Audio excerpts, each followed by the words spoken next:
নমস্কার শ্রোতা বন্ধুরা, এসো গল্প শোনাই চ্যানেলের আজকের গল্পের আসরে সবাইকে স্বাগত জানিয়ে শুরু করছি আজকের ভৌতিক গল্প চর শালিকপুরের কুঠিবাড়ি। রচনায় কল্যাণ লাহিড়ী। তিনু মামা বললেন, না না, এবার আর মধ্যপ্রদেশের জঙ্গলের গল্প নয়। পাহাড় জঙ্গল আর বাঘ ভালুকের গল্প তো অনেক হলো, এবার অন্য গল্প। মামার কথা শুনে আবির একটু গম্ভীর হয়ে গেল। তিনু বাবলির মুখের দিকে তাকিয়েই কথা বন্ধ করল। বাপ্পা আর ফুলটুসি দুজনে একটু সরে বসল। ওদের সবার মুখের দিকে তাকিয়ে হেসে ফেললেন তিনু মামা। তারপর বাবলির হাত ধরে বললেন, কি হলো, রেগে গেলে নাকি সবাই? না না, রাগ নয় মামা, কথা হচ্ছে মধ্যপ্রদেশের জঙ্গলের গল্প শুনে যেমন আমরা আনন্দ পাই, ভয়ে ভয়ে শিউরে উঠি, তেমন গল্প কি আর অন্য পরিবেশে জমবে? মামার দিকে তাকিয়েই জবাব দেয় বাবলি। তিনু মামা বলেন, বেশ বাবা বেশ, গা ছমছম করা গল্পই বলছি, তবে শুনে আবার আমাকে জড়িয়ে ধরো না যেন। মামার কথায় সবাই হেসে ওঠে। এবারও তিনু মামা 1 মাসের ছুটি নিয়েই এসেছেন। আসলে তিনু মামা মানে অরবিন্দ সান্যাল, আবিরের ছোট মামা, থাকেন সেই সুদূর মধ্যপ্রদেশে।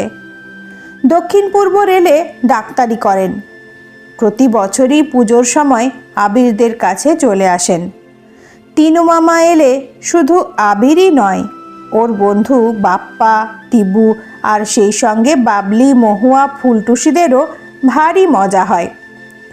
বন জঙ্গল, পাহাড় আর জন্তু জানোয়ারদের নিয়ে নিজের জীবনের অভিজ্ঞতার গল্পের সঙ্গে গা শিরশির করা ভয়ের গল্প বলে আবার জমিয়ে তোলেন তিনু মামা। আলোটা একবার নিভেই জ্বলে উঠল। লোডশেডিং হতে পারে বলে 2টো বড় মোমবাতি রেখে দিয়েছে আবির। অ্যাক্টিভ নস্যি নিয়ে তিনু মামা শুরু করলেন, শোন তাহলে, আজ থেকে প্রায় বছর 20 আগেকার কথা। ব্যাপারটা আজও আমি ভুলতে পারিনি। আমি তখন কলেজে পড়ি। গরমের ছুটির সময় বন্ধুরা মিলে ঠিক করলাম এবার একটা নতুন জায়গায় বেড়াতে যাব। আমাদের সঙ্গেই পড়তো শুভব্রত, জমিদারের ছেলে। বনগাঁর কাছে চর শালিকপুরে ওদের জমিদারি ছিল, কিন্তু এখন আর সেখানে কেউ থাকে না। জমিদারিও নেই, তবে সেই বিশাল জমিদার বাড়িখানা আছে। দেখাশোনা করার জন্য কয়েকজন লোক সেখানে থাকে। শুভব্রতর বাবা কাকারা অনেক দিন আগেই চর শালিকপুরের বাস উঠিয়ে বর্ধমানে চলে এসেছেন। সেবার শুভব্রত ওর বাবাকে বলে চর শালিকপুরে আমাদের যাওয়ার ব্যবস্থা ঠিক করলো। হ্যাঁ, বলতে ভুলে গেছি, আমরা সবাই কিন্তু হস্টেলে থেকেই পড়াশোনা করতাম। গরমের ছুটিতে অনেকেই যে যার বাড়িতে চলে গেল। আমরা কয়েকজন, মানে আমি, সুবিমল, মিহির আর শুভব্রত, এক শনিবারের সকালে চর শালিকপুরের উদ্দেশ্যে রওনা দিলাম। আমাদের মধ্যে মিহির আর শুভব্রত বরাবরই একটু বেপরোয়া। শুভব্রতর কাছে শুনেছিলাম বনগাঁ থেকে চর শালিকপুরে যেতে দুপুর গড়িয়ে যাবে। ওখানকার দেখাশোনা করার লোকটাকে আগেই খবর দিয়েছিল শুভব্রত। 4 বন্ধু মনের আনন্দে শিয়ালদহ স্টেশনে এসে গাড়িতে উঠলাম। বনগাঁ স্টেশনে পৌঁছে শুভব্রতই আগে নামলো। আমাদের নিয়ে যাবার জন্য লোক আসার কথা, কিন্তু কিছুক্ষণ স্টেশনের এদিক থেকে ওদিক পর্যন্ত ঘুরে হতাশ হয়ে পড়ল শুভব্রত। একটু হয়তো বিব্রতও হলো। ওর মনের অবস্থা বুঝে আমিই বললাম, এত ভাবছিস কেন? তুই তো রাস্তা চিনিস, চল আমরা রওনা হয়ে যাই। হ্যাঁ, সেই ভালো, নতুন একটা অভিজ্ঞতাও হবে। তাছাড়া ধর, তোর সেই লোকটার হয়তো অসুখও হতে পারে। মিহিরও এগিয়ে আসে আমার পাশে। আমাদের দিকে তাকিয়ে শুভব্রতও আর কথা বলে না। শুভব্রতদের বাড়ি দেখাশোনা করার লোকটির নাম মহাবীর প্রসাদ। এককালে নাকি জমিদারের প্রধান লাঠিয়াল ছিল। এখন সেই জমিদার বাড়ির কেয়ারটেকার। প্রায় মাইল 2 সাইকেল রিকশায় যেতে হবে, তারপর হাঁটা। শুভব্রতর কাছে এসে মিহিরি আবার বলে, "কি রে, আর এখানে দাঁড়িয়ে থেকে কি হবে? এবার চল বেরিয়ে পড়ি। আমাদের সঙ্গে মালপত্রের ঝামেলাও কিছু নেই। একটা ছোট সুটকেস আর গোটা 2 কিডস ব্যাগ।" সুবিমল সুটকেসটা হাতে নিয়ে এবার কাব্য করে বলে উঠল, "এসো বন্ধুরা, এবার আমরা চর শালিকপুরের জমিদার বাড়ির দিকেই যাত্রা শুরু করি।" সুবিমলের কথায় একসঙ্গে হেসে উঠি আমরা। স্টেশনের বাইরেই সার সাইকেল রিকশা দাঁড়িয়ে আছে। শুভব্রত এগিয়ে গিয়ে 2টো রিকশা ঠিক করলো।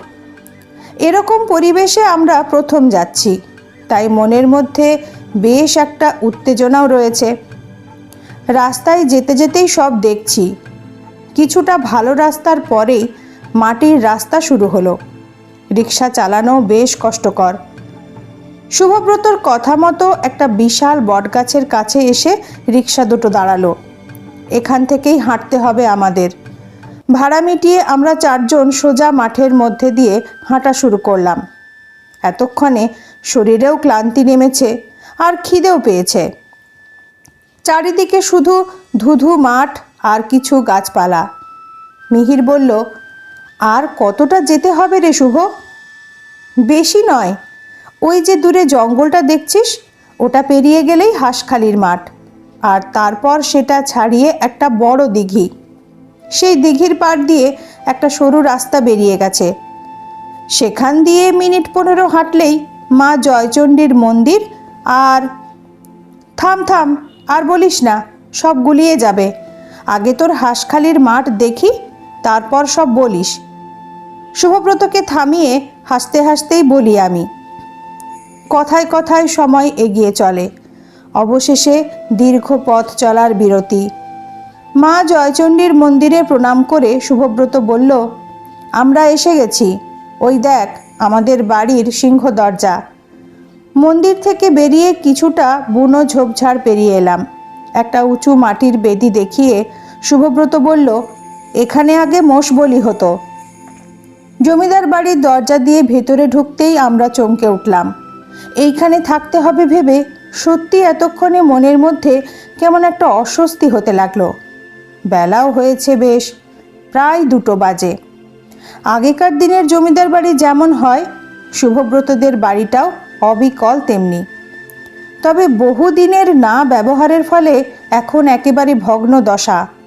সামনের বিশাল চত্বর পেরিয়ে আমরা একটু পরিষ্কার জায়গায় এসে দাঁড়ালাম। চারদিক দেখে মনে হলো সামনের 2খানা ঘরে মানুষ বাস করে। কয়েকটা মাটির হাঁড়ি, কিছু শুকনো গাছের ডাল আর পুরনো কাপড় দেখে শুভব্রত বলল, "না, মহাবীর দা আছে।" আমি কিছু বলতে যাচ্ছিলাম, কিন্তু তার আগেই একটা শব্দ শুনে চমকে ঘুরে তাকালাম। ঠক ঠক লাঠির শব্দ তুলে এক বিশাল দেহী লোক জমিদার বাড়ির দালান দিয়ে হেঁটে আসছে আমাদের দিকে। শুভব্রত সবার আগে এগিয়ে গেল। শুভব্রতর সামনে এসে লোকটা নিচু হয়ে একটু প্রণামের মতো করল। তারপর হাতের লাঠিটা শক্ত করে ধরে সোজা হয়ে দাঁড়ালো। পায়ে পায়ে আমরাও তখন শুভব্রতর কাছে গিয়ে দাঁড়িয়েছি। আমাদের দিকে একবার তাকিয়ে শুভব্রত বলল, "তুমি কি বাবার চিঠি পাওনি মহাবীরদা?" ঘাড় নেড়ে সম্মতি জানালো লোকটি। শুভব্রত বলল, "তাহলে স্টেশনে যাওনি কেন?" এতক্ষণে মুখ খুলল লোকটি। আমাদের দিকে বড় বড় চোখে তাকিয়ে বলল, "আমাকে কুঠিবাড়ির একটা কাজে যেতে হয়েছিল, তাই যেতে পারিনি। ভাবলাম তোমার তো রাস্তা চেনা, অসুবিধে হবে না।" কথাগুলো বলে আমাদের দিকে তাকিয়ে হেসে উঠল মহাবীর প্রসাদ। আমি অবাক বিস্ময়ে লোকটাকেই দেখছিলাম। প্রায় 6 ফুটের ওপর লম্বা, বিশাল চওড়া বুক, খাড়া নাকের নিচেই বাঁকানো মোটা পাকা গোঁফ, এক মাথা কাঁচা পাকা ঝাঁকড়া বাবরি চুল। গায়ে কিন্তু কিছু নেই, পরনে শুধু মালকোচা দিয়ে ধুতি। শক্ত হাতে সেই তেল পাকানো মোটা বাঁশের লাঠিটা ধরে মহাবীর প্রসাদ আবার বলল, "নাও, চলো দাদাবাবুরা, অন্দরমহলে চলো। লাঠির শব্দ তুলে এগিয়ে চলল মহাবীর প্রসাদ। শুভব্রতর সঙ্গে আমরাও গুটি গুটি হাঁটতে লাগলাম। বিশাল দালান পেরিয়ে আমরা একটা বড় হল ঘরে ঢুকলাম। এ ঘরগুলো বন্ধ, মাকড়সার জাল ছড়ানো চারদিকে। ডান দিকের একটি ঘরের দরজা খুলে মহাবীর প্রসাদ বলল, রানিমার ঘরেই তোমরা থাকবে রাজাবাবু। এতক্ষণে স্বস্তির নিঃশ্বাস ফেললাম আমরা। এ ঘরখানা সত্যি বেশ বড়। আগেকার দিনের একটা বড় পালঙ্ক রয়েছে ঘরে। দেয়ালে কয়েকটা বড় বড় ছবি টাঙানো, হয়তো শুভব্রতদের পূর্বপুরুষদের ছবি। চেয়ার টেবিলও একপাশে রয়েছে। আয়েশ করে চেয়ারে বসে মিহির বলল, না, আমার বেশ ভালোই লাগছে রে শুভ। কয়েকটা দিন ভালোই কাটানো যাবে। তা তো যাবে, কিন্তু এখন কিছু পেটে না পড়লে আর কথা বলা যাবে না। আগে সেই ব্যবস্থা কর, সুবিমল এগিয়ে এসে বলে।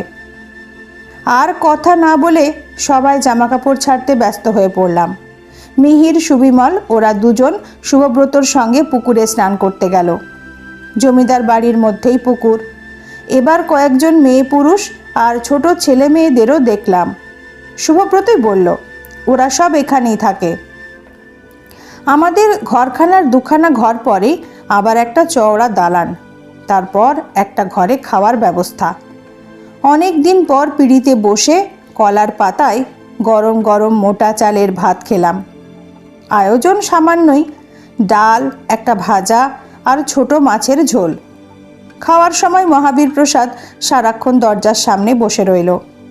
একটি মাঝবয়সী মহিলা আমাদের খাবার পরিবেশন করলো।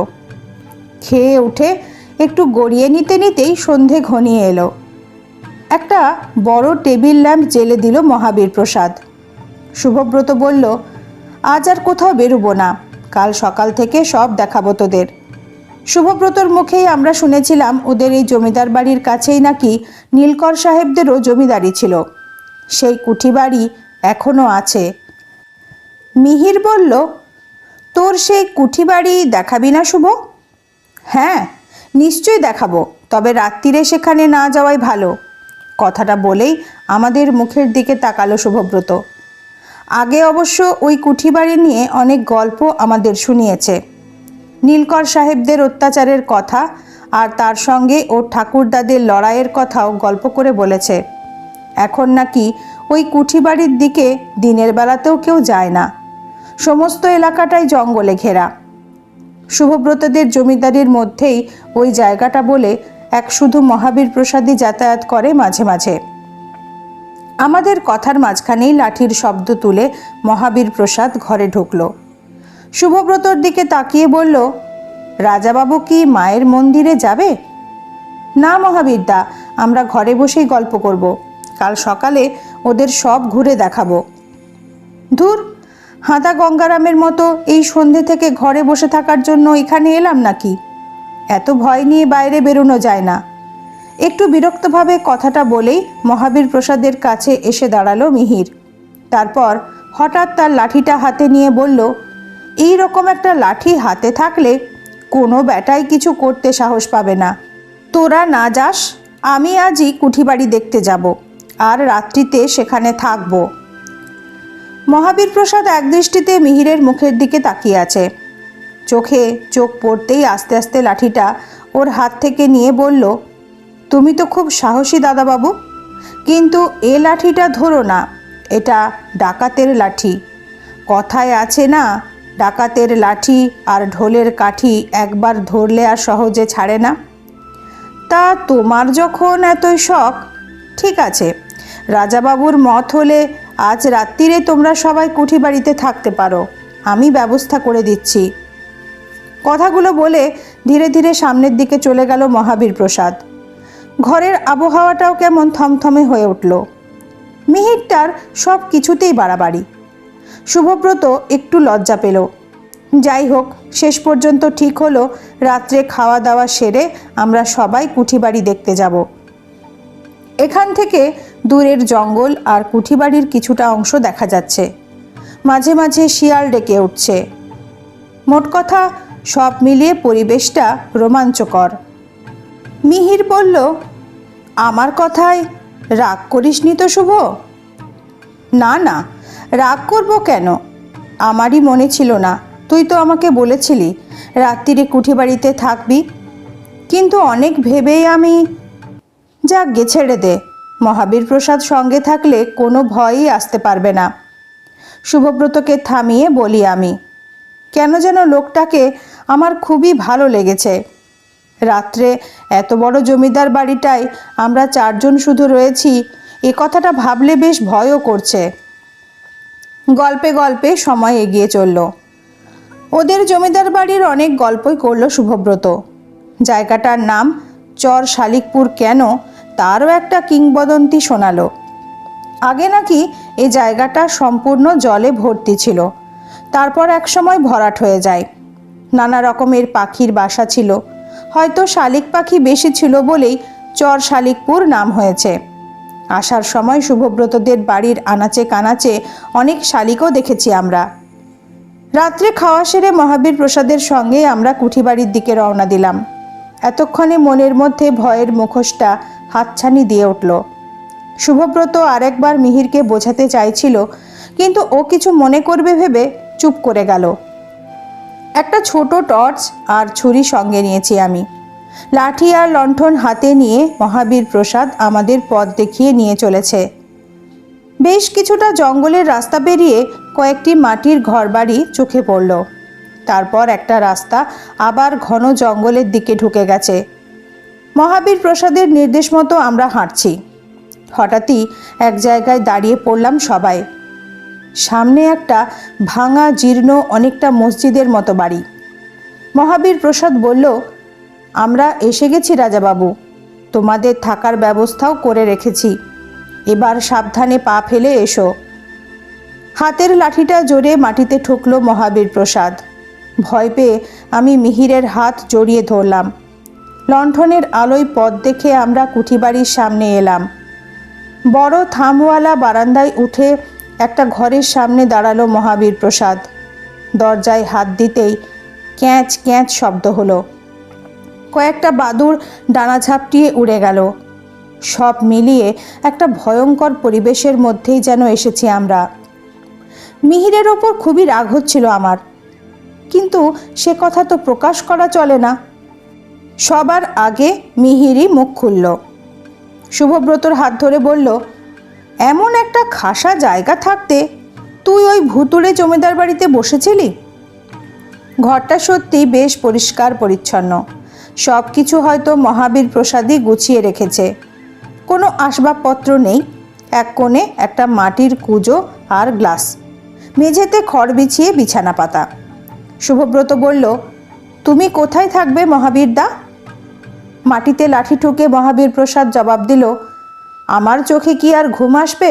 আমি তোমাদের ধারে কাছেই থাকব। মহাবীর প্রসাদের কথাটা কেমন রহস্যময় লাগলো আমার কাছে। একবার ওর দিকে তাকিয়েই মুখ ঘোরালাম। ঘরের মধ্যে লণ্ঠনটা রেখে মহাবীর প্রসাদ সামনের দিকে নামলো। আমি আর সুবিমল বিছানায় বসলাম। আর ভালো লাগছে না, একটু ঘুম ঘুম ভাবও আসছে। কিন্তু মিহিরের জন্য কি বসার উপায় আছে? শুভব্রতকে নিয়ে ও আবার বারান্দায় গেল। নিস্তব্ধ রাত্রি, মাঝে মাঝে বাদুড়ের ডানা ঝাপটানোর আওয়াজ, দূর থেকে শেয়ালের ডাকও শোনা যাচ্ছে। ওরই মধ্যে আবার কুঠিবাড়িটা ঘুরে দেখলাম আমরা। আমাদের পাশের ঘরটা বন্ধ, একটা বড় তালা ঝুলছে। কুঠিবাড়ির সামনেই একটা বড় পুকুর, পুকুরের ধারে কলা গাছ আর বাঁশ গাছের ঝাড়। সব দেখা হলে আবার ঘরে এসে ঢুকলাম সবাই। এবার ভালো করে আবার তাকাতেই হঠাৎ চমকে উঠলাম আমি। পুরনো পরিত্যক্ত এই বাড়ির মধ্যে এই ঘরে নিশ্চয়ই কেউ থাকে, না হলে ঘরের দেয়ালে একটা বড় ছবি কেমন পরিষ্কার হয়ে ঝুলছে। শুভব্রতকে কথাটা বলতেই ও বলল, কি জানি, মহাবিদ্যা তো শুনেছি এখানে আসে, ছবিটা কোনো নীলকর সাহেবেরই হবে। কুঁজো থেকে জল গড়িয়ে খেয়ে সবার আগে আমি বিছানায় গা এলিয়ে দিলাম। নানা রকম চিন্তার মধ্যেই দু চোখের পাতায় ঘুম নেমে এলো। রাত তখন কত ঠিক জানি না। হঠাৎই একটা শব্দে আমার ঘুম ভেঙে গেল। পাশে তাকাতেই চমকে উঠলাম। লণ্ঠনটাও নিভে গেছে। ঘরের মধ্যে মনে হচ্ছে একটু আগে কেউ যেন হাঁটছিল, দরজাটাও খোলা। আমি কি করব ভাবছি, ঠিক এমন সময় পাশের ঘরে ঝনঝন করে একটা শব্দ হলো। চমকে সুবিমলকে ধাক্কা দিলাম। পাশের ঘরের শব্দে মিহিরদেরও ঘুম ভেঙে গেছে। শুভব্রত আর মিহিরও উঠে বসেছে। আমরা চারজন কেউই কোনো কথা বলতে পারছি না। সাহসী মিহিরও যেন কেমন বোবা হয়ে গেছে। হঠাৎই বারান্দা দিয়ে গটগট করে কেউ যেন হেঁটে গেল। অস্পষ্ট চাঁদের আলোয় এবার এক ভয়ঙ্কর দৃশ্যের অভিনয় শুরু হলো আমাদের চোখের সামনে। মিহির উঠতে যাচ্ছিল, কিন্তু আমার আর সুবিমলের দিকে একরকম জোর করেই ওকে সরিয়ে আনলো শুভব্রত। বিস্ফারিত চোখে খোলা দরজা দিয়ে বাইরে তাকাতেই আমরা দেখলাম সামনে ফাঁকা জায়গাটায় যেন রীতিমতো এক লড়াই শুরু হয়ে গেছে। অনেকটা মহাবীর প্রসাদের মতোই দেখতে একজন লোক বাঁশের লাঠি ঘুরিয়ে কয়েকজন ইংরেজ সাহেবের সঙ্গে লড়াই করছে। খটখট লাঠির শব্দ শুনে বুক কেঁপে উঠছে। বনবন করে ঘুরছে লাঠি।